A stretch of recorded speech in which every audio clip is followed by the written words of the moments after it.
I'm going to call to order the Raymore Park Board meeting for Tuesday, October 24th, 2017. I need a roll call. Member Castleman. Present. Member Sepola. Present. Member Eastwood. Present. Member Harris. Present. Member Heath. Present. Member Howdy Shell. Present.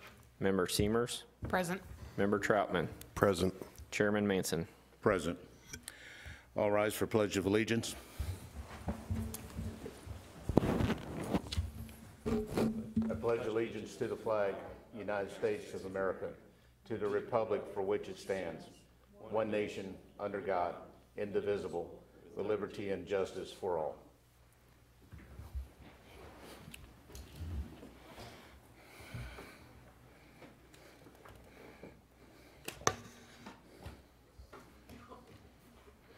Okay. All right, there are no personal appearances tonight. We have a consent agenda. At this time, I'll entertain a motion regarding the minutes. I move we accept the consent agenda of item A, Park Board minutes from August 22nd meeting, and item B, the minutes from the October 10th meeting. Second. All right, I have a motion to accept the minutes for the August 22nd, October 10th. At this time, I'll state I'll have to refrain from the October 10th meeting since I was absent from that. So all those in favor of acceptance of the minutes? All right. It'll be unanimous for the October 22nd and one abstain for the August 22nd and one abstain from the August 10th. Pardon me, October 10th. Thank you. All right. We'll move on to committee reports. We did not have budget, recreation, or grounds in the previous month. We'll go to staff reports. Director Mustine. Thank you, sir. I do have one correction on the committee reports. The Parks Committee did meet September 12th. The notes are attached at the back of the packet in the miscellaneous section. All right. But there's no need My for oversight. a report with the notes attached. All right, my oversight, sir. Thank you. No, that's okay. As far as staff reports, I'll call on Superintendent McLean. Thank you, sir. First off, I'd like to note that the two new coordinators for the Recreation Division are sitting behind me, I believe. Recreation Coordinator, Katie Patrick, and Athletic Coordinator, Todd Brennan. So, oh, sorry. I was not aware of that. So, on to administrative operations. I've submitted a report and would like to highlight a few things. With the new coordinators on board and working full-time, Office Assistant NAB has been providing some ongoing training on customer service protocol and rec track operations. So that has been full force since they've been started. Staff has completed setup and breakdowns of facility bookings at Centerview. We've had quite a few of those this month and are looking forward to a busy November as well.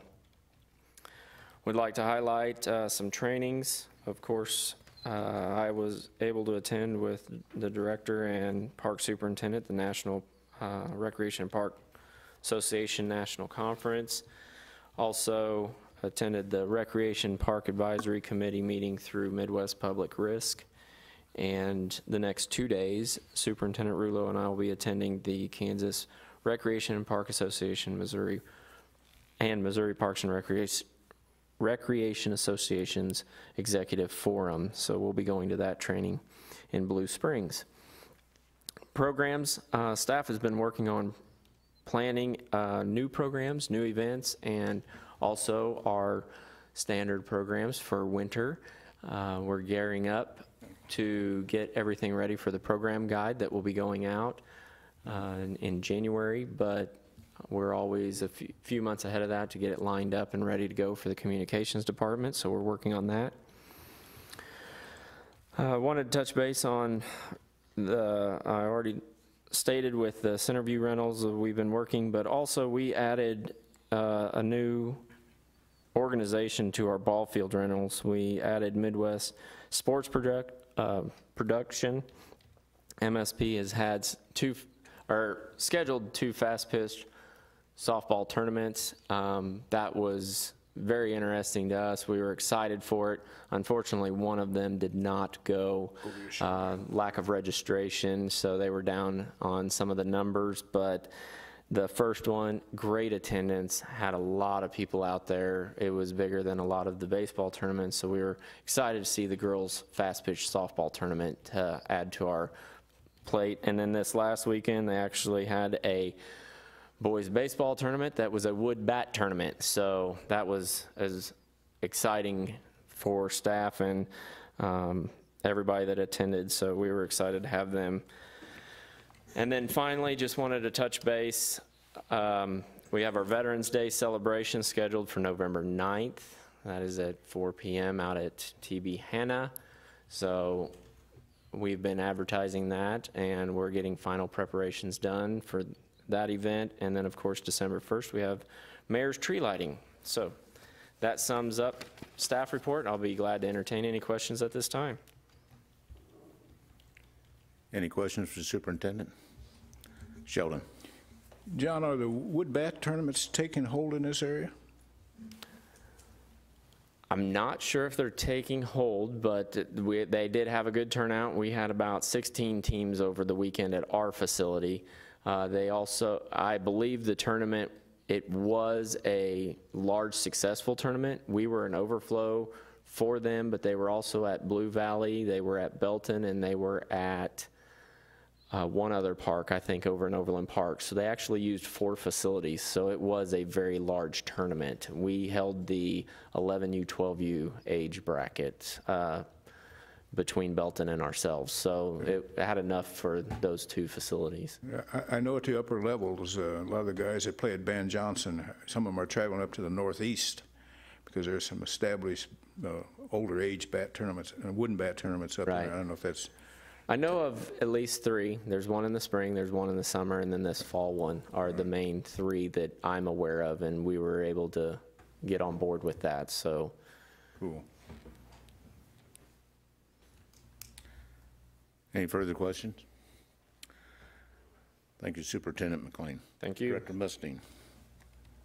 Thank you, sir. I will call on Superintendent Rulo for a Parks report. Thank you. I submitted a written report. Just wanted to hit on a couple things. Back in September, the Parks Department did lose one of their Park Maintenance 1 employees. We'll be introducing Mr. Gus Booz, who's no stranger to the city. He's worked here for several summers and has volunteered here since he was probably 4 years old or 5 years old, I don't know. But probably knows the city better than some of the other maintenance workers working right now. So great hire, and very happy to have him on board. Also wanted to let you know, park staff, we picked up 100 trees today, donated from the Forest Relief Program. They were trucked up for several different cities up to the zoo. We all had time slots to go in, pick up trees. We got 100. They're in little 3-gallon pots. I think we're going to get some help from the Optimist Club planting some, Rotary Club, sorry about that. And they're going to plant a few of them around the rack or the Arboretum, and that's where the majority will go. We'll be replacing some that we've planted in the past along some of the trails, but the majority will be going at the rack and then our new Arboretum. And also, I've been working with Boy Scouts in Troop 1124 on the Christmas tree recycling program. We got a really good head start on that this year. Hope to have some flyers very soon, and they're going to be doing this at the Park House January 6th. I believe it's going to be 8 a.m. till 1 p.m. And I would take any questions. Brian? Yeah, I got a question about the trees going up around the rack with the construction going on. Are they going to survive? I mean, I assume you're not going to leave them in the buckets through the winter, right? Yes, they'll be in the buckets, they'll be mulched, and then in the spring, once the construction's completed, then we'll have a planting diagram to where we'll go out and plant them. Oh, cool, okay. Any further questions for the superintendent? Thank you, Mr. Rulo. Oh, I'm sorry. Michelle? What kind of trees are they? There's a very wide variety, and I don't think I brought the list, but it's anywhere from oaks to pawpaws to, you remember anything else? There's almost 25 different varieties, but with forest relief, they're all native to Missouri, so they're all Missouri natives, which fits right into the Arboretum plan. But we can probably send an email out to you guys if you'd like to know what kind they are. I was just curious, just general, yeah. I wouldn't know what a pawpaw even is. It's a fruit tree Pawpaws that are you don't find Missouri very fruit often tree. anymore. It's kind of, they kind of take, the fruit tastes like a cross between a banana and a kiwi. And a kiwi.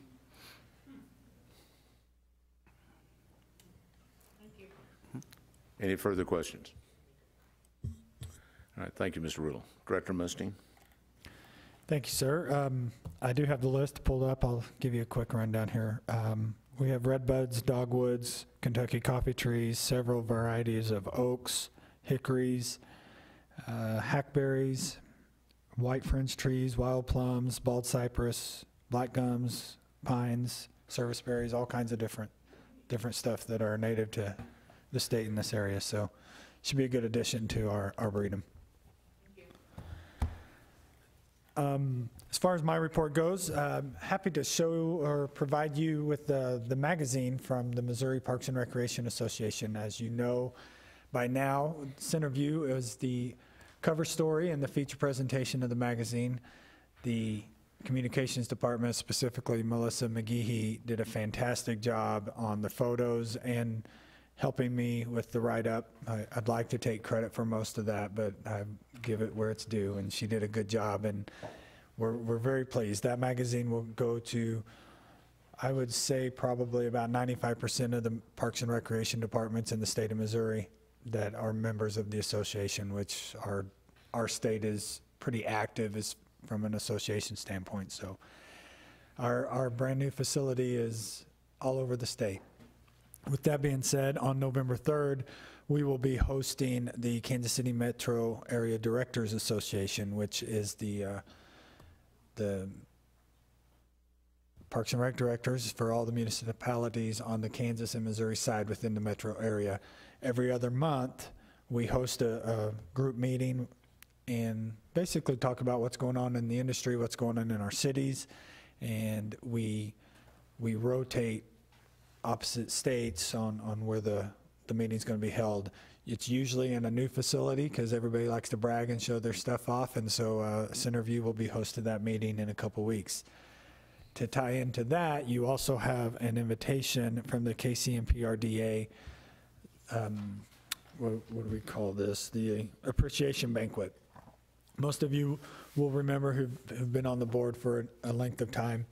That's every other year we host this event, and you are cordially invited. The department pays for your attendance to that. You may bring one special guest, and the only thing we ask is that you let us know. We have to RSVP whether you're individual or we have a group that wants a table. We can do either or. We just need to know and make that reservation by the 3rd, which is our meeting, and that's when we do the final plans for the event. This year, I apologize, I'll be in San Diego for a training, so I won't be able to go with you guys, but that does not mean that the board members can't attend this without a staff representation. This is our thanks to you and for all the work that you do and help with us. So we hope that you'll attend, and please let me know as soon as you can, and I'll make the arrangements for you. And I can answer any questions about that. Couple other follow-ups. Last night, the Memorial Park Project, Bill 3308, for the improvements passed through council first read with a unanimous vote. So we're pretty excited about that. That's also spurred on some discussions as far as the park property and the school property.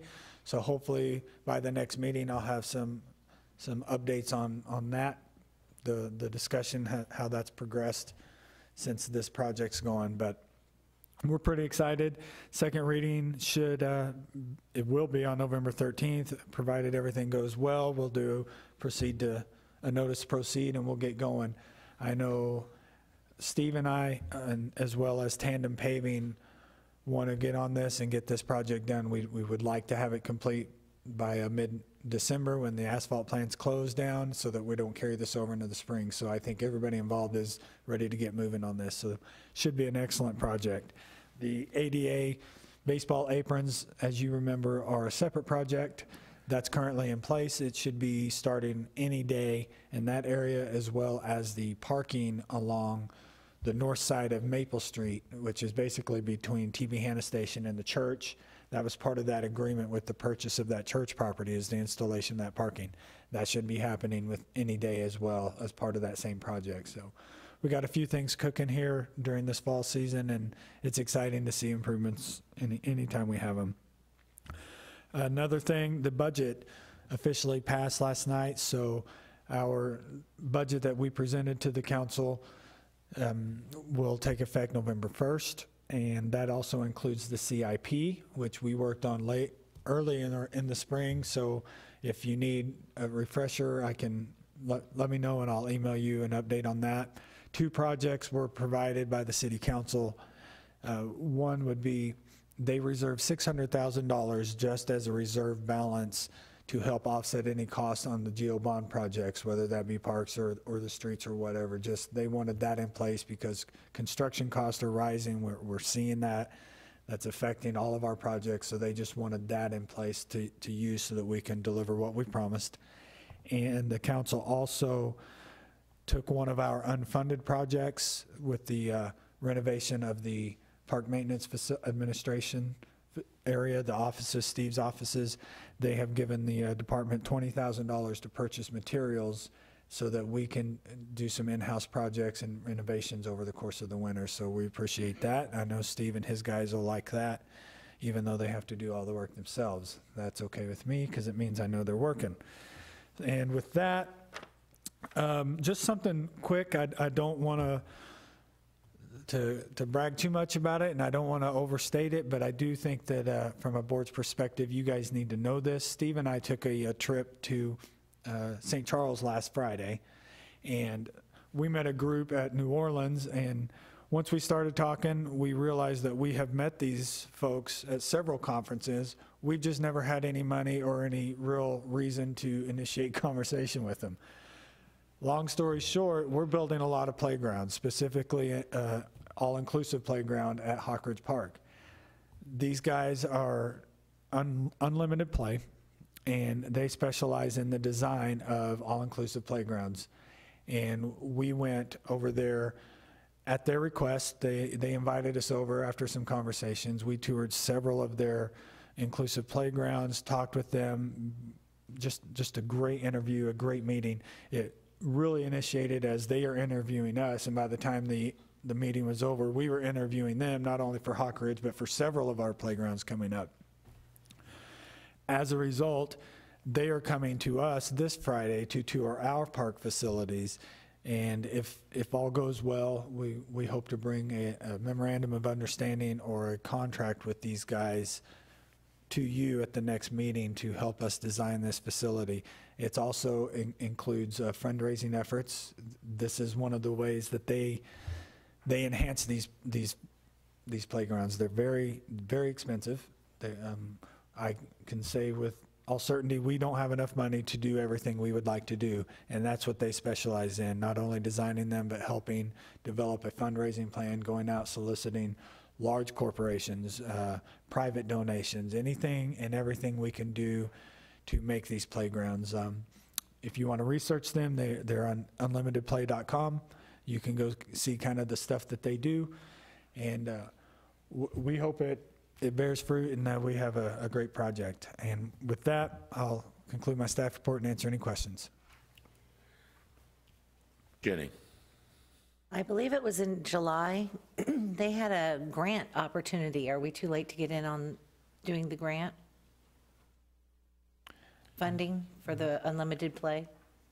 I am not sure, honestly. I can't speak on that. I know that part of their services include grant applications and things. And in our interview last week, we talked about several that we have the potential to apply for. So The one I would venture to say, the one you're speaking of in July, even though I don't know much about it, if it was that far back, we probably missed that deadline, but we know we have one in January coming up. January, There's others in April. I mean, there's several different ones throughout the year that they'll help, and they have a very good track record of landing those things. They've just kind of put it down into a science, and they're great people, and we hope that this works out for us. Michelle? If you don't know this, I can research it, but do you know if any of their employees or staff have children in wheelchairs or disabled children? They are a staff of 2 with part-timers. The founder, her name's Natalie, I can't recall her last name, I apologize. She and her coworker Jim both have children with disabilities. Jim, unfortunately, Jim's child, his son, passed away a few years ago, and he quit his full-time job. He was a vendor for uniforms, T-shirts, things like that, and his inability to find playgrounds for his son to play caused him to have a career change, and has gone full-time into this. And they're good people. They feel like our vision for what we want to do at these parks and these playgrounds meets their vision, and we feel like it's going to be a good partnership. We just kind of got to get all the dots connected and get moving. The reason I ask is because my husband's in a wheelchair, and we've been on so many different projects where people that weren't disabled were in charge. Yes. And had no clue what was really needed. So good. Thank you. I feel like one of the things that came about is they recognized Steve and I's desire, which is reflective of all of our staff and all of you guys, the desire to do that, but also our ignorance on how to accommodate that, which is why they're the pros. And so we feel like it felt good, for lack of a better word, as far as the interview goes. So we hope that this Friday turns out well and we can come with some good news to you guys. Any further questions? Thank you, Director Musting. We'll move on to new business. Item A, this is funding parks and recreation projects. This is a discussion item. Director Musting. Thank you, sir. I wanted to bring this up as a discussion item. There's really no action to take. I just wanted to be able to speak freely to the board tonight and let you know where our intentions are and kind of what's going on. We have a tremendous amount of projects, a lot of money flowing through the department. We have a lot of improvements coming up, and I felt like it needed to be something that was a formal discussion, not just in a work session, but something that the residents can also hear our take on these and what our intentions are. As I mentioned earlier, construction costs are pretty volatile right now. I mean, the prices and projects that we've estimated and quoted out from years ago are just now coming in play because of the CIP is a 5-year plan. So take, for instance, Memorial Park that we just passed at first reading last night. That project's been in our CIP for 5 years with the original pricing. We bid that out in January. It came in over budget, and we rejected that, evaluated it, and went back out at a different take, and it worked to our advantage, and we're able to do a great project. But that also is happening with projects like the GEO bond issue. We have a pretty aggressive CIP coming up this year with bridge replacements, additional trails, playgrounds, all of these things that are in addition to the GEO bonds at TB Hanna Station and also at Hawk Ridge Park. What we're finding is some of those prices aren't really valid. They're close, but they're not really there. Some of the other things we're finding is we may have priced out a specific project, but as we developed it, that project has morphed into something more because we have, like everybody, we have big dreams. We want to do things, but we have to be able to fund those things. And so tonight I just wanted to give you a couple items, a couple things that I'm working on for the department and for you within our CIP to help offset some of those costs, things that we're looking at. And what I hope to provide you also is in the future another discussion like this, where this was just the initial talk. These are the ideas I had immediately. I want to come back with you with a more formal plan, and I'm working on that. But first and foremost, I think everybody immediately goes to grants because it sounds like free money. Well, technically it is money that is provided, but for the most part, grants have a matching criteria. We have to be able to provide it. It's just not a free process. But that's also a lot of staff time. It's a lot of prep work to go and apply for that, and then to find out you don't get it and you're banking on all this. But that doesn't mean they're not valid to go for.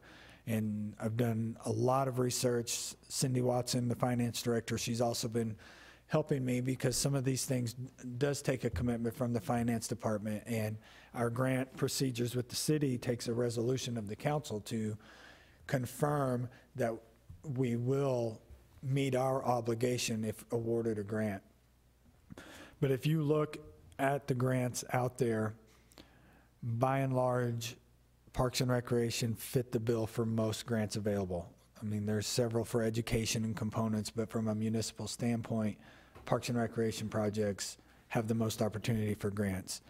We've identified the big ones, which are Land Water Conservation Grant. Most of you don't know, but Memorial Park was originally built on a Land Water Conservation Grant. They keep those records. This was back in the 70s. And there's no limit to how many times you can apply for them. There's no limit to how many times a specific park can be granted improvements on it. This is a grant that I applied for back in Peculiar, and I was able to land that and build some trails down there. They're achievable, but I would say the con of applying for that is the wait period, the patience of the deadline for applications January, the notice of award is September.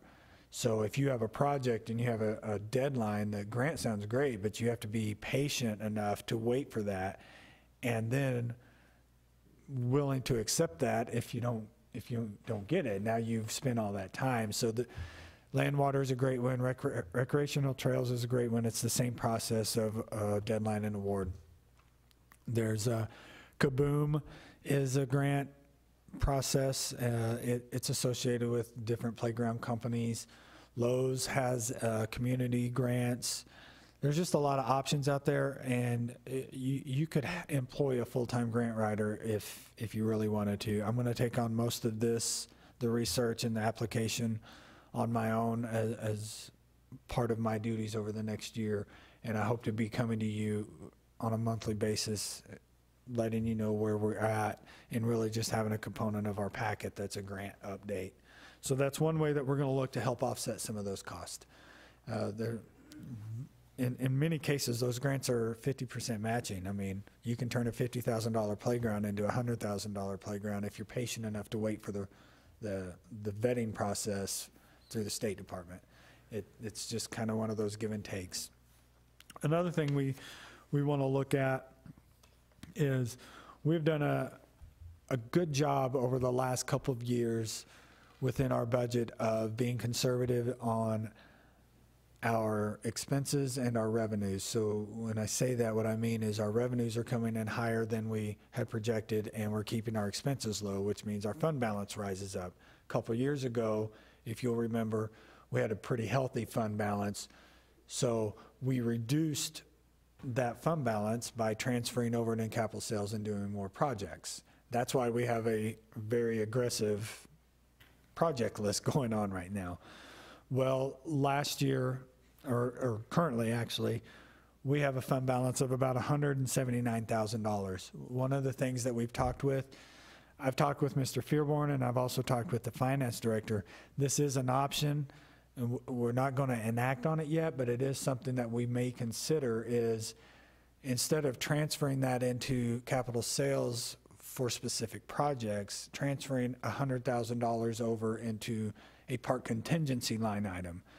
We can use that for projects that may be a little bit over budget. We have to do a budget amendment. We can transfer our own money over in lieu of asking city council to help fund that over budget project.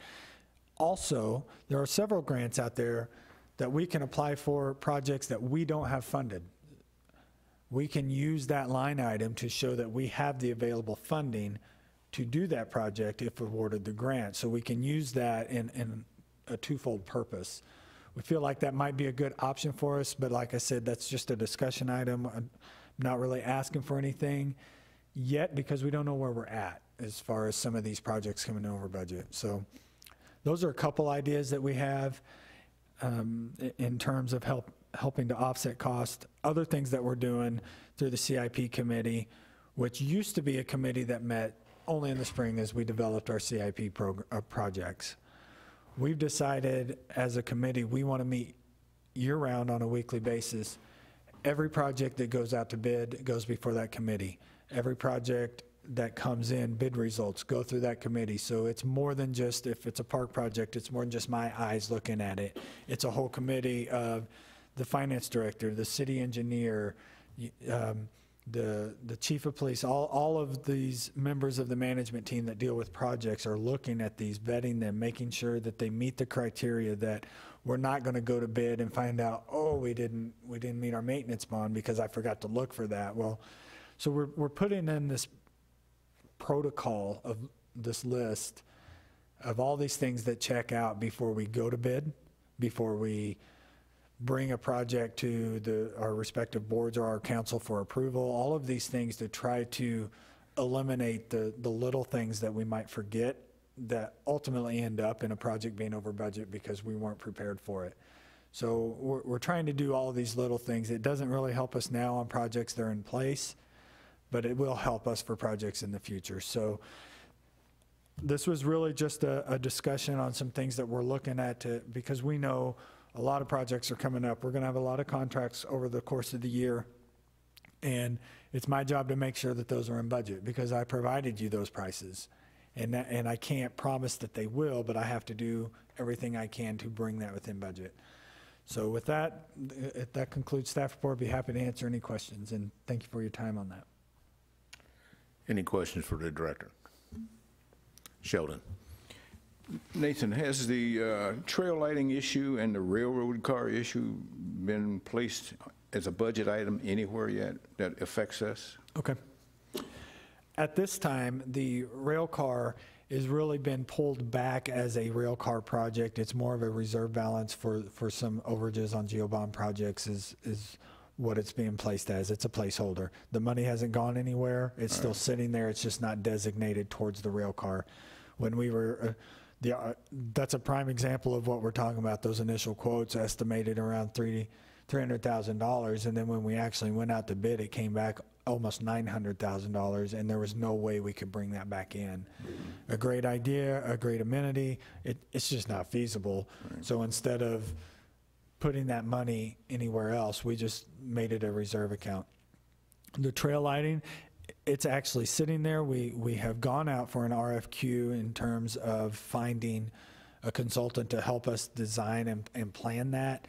And really what we're doing is we just got that on the back burner. There's a lot going on and there's a lot of trails, and it makes no sense of doing that study until all our trails are in place. And so we just set that one on the back burner. So that money is a placeholder for a later date. All right. Brian. Yes, sir. Thinking through this contingency fund, one of the things is set aside for matching funds for grant issues. And you're talking about the patience of a saint. So in theory, if we set aside, let's say 150, right, into a contingency fund, in 2020, 21, we've got that rec park playground replacement budgeted at $300,000. Is that the type of issue we're talking about where we go apply for that grant and then we have 150 sitting waiting for the 50-50 matching funds for that? And if we get it, and we just take that contingency, move this project up earlier in our CIP plan? Is that the thought process? That would work, but that wasn't the thought process. In my mind, if you were to take that $300,000 that's budgeted, you would use that as your matching. So you would you would apply for that grant to enhance that project. So that $300,000 has the potential to go to a $600,000, but there's grant limitations. You know, they're only going to fund so much. $300,000 is pretty. Well, I'm talking about if we see an opportunity come up that is resurfacing of a playground, a grant for a playground resurface. Well, we don't specifically have that budgeted, but that $150,000 we can say, we have money ready to go for that. We will apply that for this grant, and that allows us the qualifications to apply for that grant. It wasn't really funded as a project, but we do have the money in place that we can go ahead and apply for it. That was the intent of having that in reserve. Okay, thank you. On the Geo Bond project, since those are limited, time restraint, this money transfer too could affect your intentions for grants to coincide with those, right? Yes, sir. All right. Any further questions? Thank you, Director Mustine. We're at item B.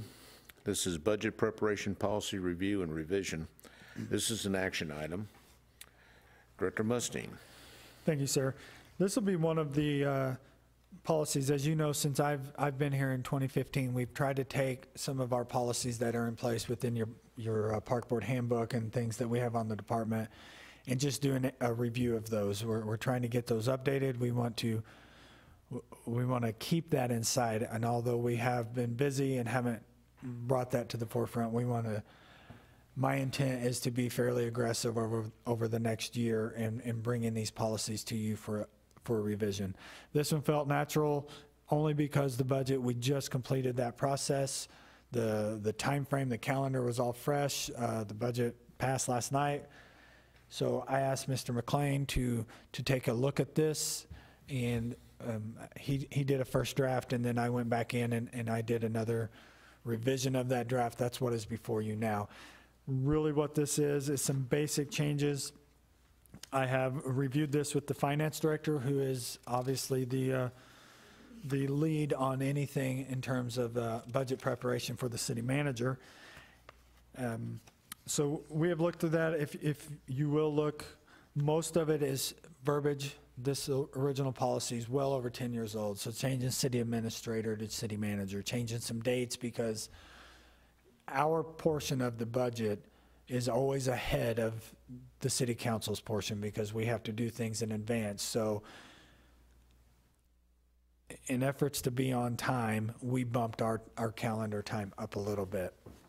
The biggest change you'll see that we've added to this is under Article 4, Budget Development Stages, number 4. It's highlighted in yellow. This would be the city manager review. I included this because every year at the end of our budget, prior to submitting this to the city manager, we ask for a motion that at my recommendation, the city manager and I can make any changes to balance that budget within a certain dollar amount. It's been a consistent motion over the course of the years. We've been fairly consistent on our price that we've asked for, so we implemented this as one of our procedures within that policy. And I believe it's the past 2 years, I'll just read it. The event proposed expenditures change by direction of the city manager. The Parks and Recreation Director has the authority to make adjustments to the budget as needed for balancing purposes up to $50,000.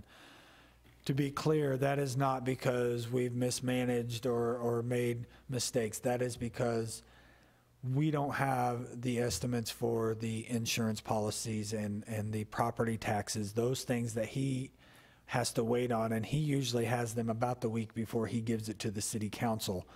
So that price range is for him to, once he gets those figures in, he can go in and we can make those adjustments to our budget to make sure it's zero balanced based on those figures provided by our insurance companies and the county collectors. So that is the biggest change. Outside of that, they're very minimal, and I'd be happy to answer any questions. Any questions for the director? Jenny? All right, on this line item 4, it doesn't say that about the insurance and funding and stuff. It says as needed for balancing purposes, and it says $50,000. That's like almost that could be a project that would get taken away from us. Am I not understanding this well? I mean, I see this as a blank check of $50,000 for them to move wherever and however they want. When you look at the budget, when we present it, all of the fuel, all of the insurance, all of the, what else would there be? I'm sorry, what? The payroll, all of those things are blank when we have that budget and we present to them. That $50,000 is to, well, it's not blank, I take that back. It's the prior year before. That $50,000 would represent any raises, any change in insurance cost, and that could very well add up to $50,000 very easily. We've been fortunate the past few years that it has not, and we virtually go untouched. But he needs that flexibility to make those adjustments in the event, like our insurance essentially went up about 12% this year. Can And it that's a- not stick to that line area of the budget, not just be a blank? That's at his discretion. But we can state that in this phrase that due to unknown dollar amounts for these categories, we can do that. I mean, make it specific to that section. I would Don't say- mess with all this stuff, but we get that. I would say the con of doing that and being very specific in there is by the time he gets that information, there isn't enough time in that budget to come back for approval of the park board again to go to city council before the council sees this in August, so that range is to be flexible enough so that you guys are aware that we won't cap that, but he can make those changes based on those unknown figures and make that adjustment within the budget prior to the presentation to the council.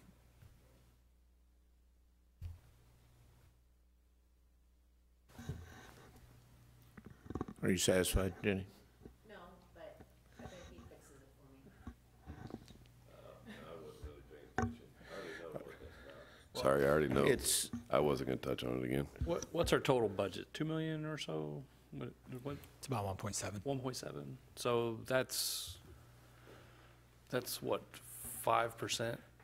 Plus or minus 5% is 50,000? I think the big need is the adjustment in insurance, because they don't know what the insurance cost is going to be. And the, what is it, the 401A or 402B or whatever Yes. your loggers or whatever it is, that's the, and it's a, to be honest, 50,000 is a very minor adjustment to the overall budget. It's 3%. And that is, I will say, that is your operating budget. So we can't take that money and place it into for a project. Those are two different accounts. You have your capital sales project, which is Fund 47, and this is Fund 25, which is, or Fund 45? correct me if I'm wrong, if it's a line item, we would probably constantly have to be. Can't remember what fund it is, but we can't just take that money and put it into a project. It doesn't work like that. So it's, I mean, no, ma'am. This is strictly to adjust within that range, because if the insurance or the fuel prices come in and it's higher and we have to make that adjustment, well, we may have to go in and evaluate our revenues because that expense gone high. So now we have to, it does have a domino effect in some areas. That's why the range, although we are saying it's relatively low in terms of our overall budget, $50,000 is a pretty decent number that allows us to do most of what we need to do. If there's no further questions, at this time I'll entertain a motion. You have a question, Brian? Yes, sir, a couple. Thank you. Good. And it's more clerical than anything else. But you see in paragraph 2, it says the memorandum of understanding, it's got MOU in parentheses, right? Yes. I think we should also do that with the Raymore Parks and Recreation Board. Should be board, because you just later on, all through the rest of the document, most of the time it just says the board. You know what I'm saying? You know how they do that in documentation? You did the same thing with the director, instead of saying the Parks and Recreation Director, Yes. right? And then the other one, which is more of a maybe administrative for us, Section 4 and Item 2 talks about the board's budget subcommittee. And if I recall, we got an email that we kind of did away with the budget subcommittee, that everything was just coming to the full board at that point. So should we just do away with section 2 and just say the park board and just go and change 3 to 2 and say the board needs to have it approved by June? I mean, what is it? I mean, I don't know if we necessarily need to schedule out meetings. We just know it needs to be done by June. I looked at both of those things. And I probably missed it. What I was trying to do is the first sentence, anywhere where it referenced the Parks and Recreation Board, we list it once, and there and after in that paragraph, we just left it as board, so it wasn't so wordy. I probably missed some of those when it was referenced to the Parks and Recreation Director. I'll go back and look at those, but that was the intent for that. Yeah, Why well, I somewhere didn't it's read board. every single paragraph, certainly. That's but, okay. I mean, you're talking about a whole document, so I think you only have to do it at the beginning, right? Saving trees here, buddy, saving trees. I'm trying. That's why you get it electronically. As far as paragraph number 2 under item 4, the budget subcommittee, technically, yes, we did do away with a subcommittee of the board, but we still have the budget committee meetings, which not all of the board is required to attend. All are invited to attend. Really, the only difference is I become the chair of that committee as opposed to a member of the board that became the vice chair is now the committee of the parks or the recreation subcommittees. But the budget committee is such an important aspect of what you guys do. I lead those meetings. Everybody's invited, but it's not a required, which is why it was left as a subcommittee. But I can very much change that if you guys want me to. I mean, it's not a regular meeting. It's a work session until the June meeting, correct? Yes. So nobody's really, to be honest, required to come anyway, right? It's not part of your attendance mandate that you have to meet That is to be a accurate. board member. So seems redundant to me, I guess, or actually seems false because we don't have subcommittee. We don't have a budget subcommittee. Well, we do have a committee, we just changed the structure of it, is what we did. We no longer have to have a member chair it, since it's, the agenda is dictated by the director. So in essence, anything that's proposed in that budget committee, if we meet for the budget, there is a meeting, actually, regarding that. It is discussed, the budget is discussed, and the items are brought up. So in essence, we do have, I might agree that it's not a subcommittee, but we do have budget review. Yeah, I didn't say we didn't have budget review, and I didn't say we didn't have an actual meeting, but it's not a regular meeting of the board, and it's not where an action would take place. So it's not a mandatory meeting that you have to attend. No? Yeah. True. I just think it's a fallacy to call it a budget subcommittee when it's technically, we don't have a budget subcommittee because nobody's assigned to it. Does that make sense? I mean, we're all invited, yeah. But maybe it's semantics. It is semantics. Subcommittee would mean it's not mandatory. I think it makes it a little neater and tidier with the subcommittee in there. I think it's semantics. And it keeps it neat and tidy, keeping the subcommittee in there. Director? Based on the calendar that we worked through and I gave in September, we can change that title of subcommittee to just the budget committee of the park board, which is any members who come during those work sessions that are designated for budget review.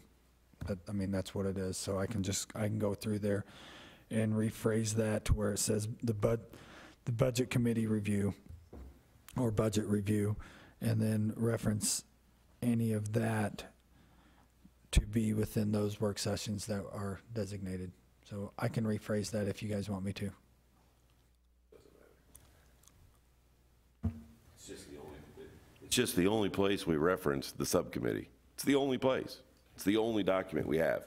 We don't have a roster. We don't have a listing of any sort. So Yeah, that's what on throws me off.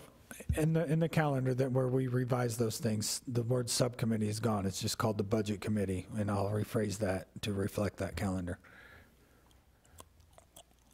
So point being in number 2, any place it refers to as subcommittee will be changed to committee, correct? Yes, sir. There's no further questions. I'll entertain a motion with the amendments that have been made at this meeting.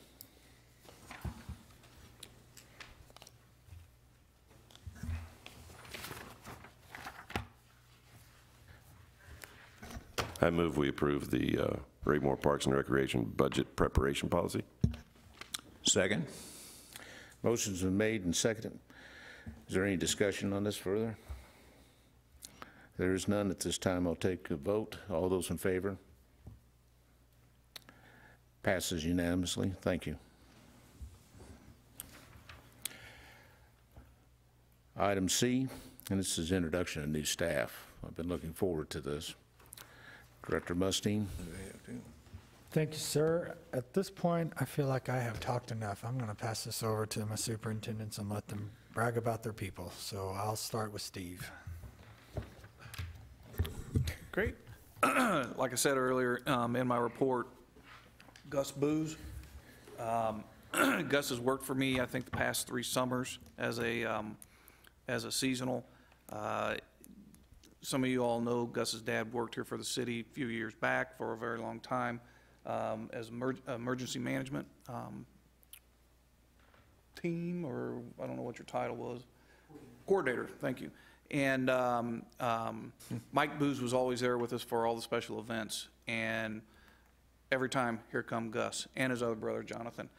They were great help. They've been here forever. One of the things, Gus, when he was getting ready to leave every summer, it's always the best thing about coming here for the summers is working the 4th of July and parking cars. And all of us guys are saying, man, it's the worst thing we like about this year. So it's great to have Gus back. Very smart, talented young man. And I see a very bright future for him and hopefully here in the city of Raymore. So nothing bad. He always has a smile on his face. I've never seen him without one. So if you walk by him and there's no smile on his face, I'd probably turn around. Yeah, either that or I don't have a smile on my face either. That's all I got to say. Gus, you want to say anything?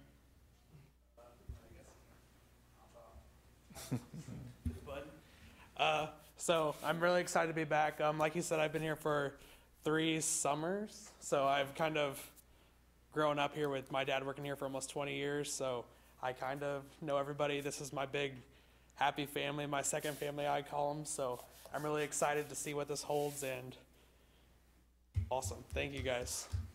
Thanks, Gus.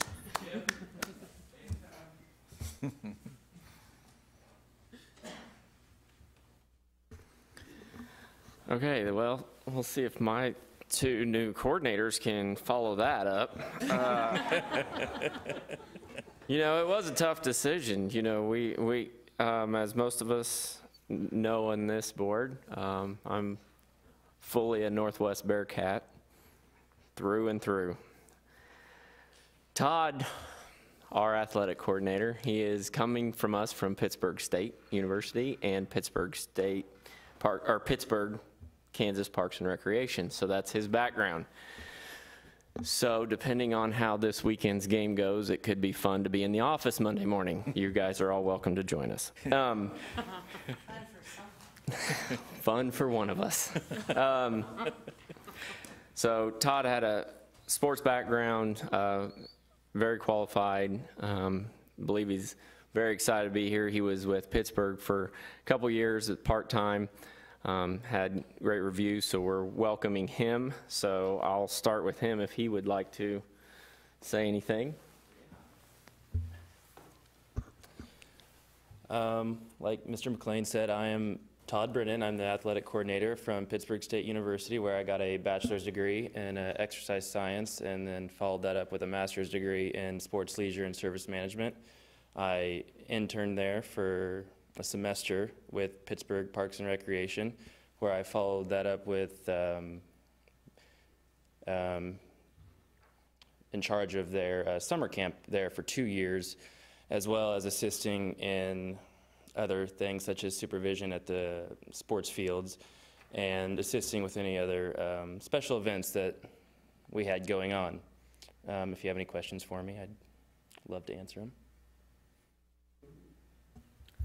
I'll just tell you, I have a freshman down there right now, so. Oh, Pittsburgh down State. Pittsburgh State? Well, he Yep. made a great decision. Well, she loves it, so. She.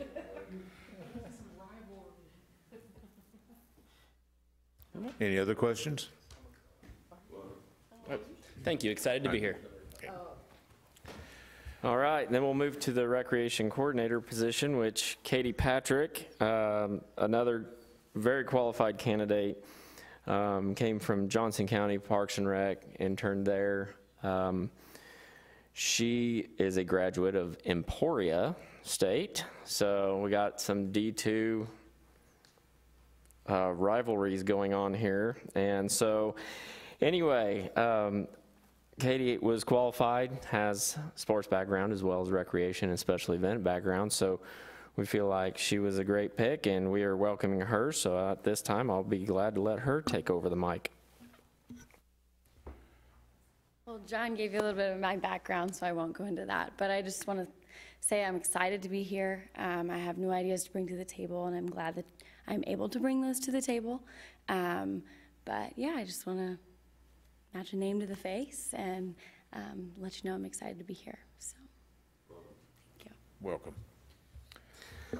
And with that, I'd like to follow up. We will be seeing them starting with this next fiscal year, of course, on their quarterly reports with Katie over the entire recreation program side and special events, and then Todd with all the athletics.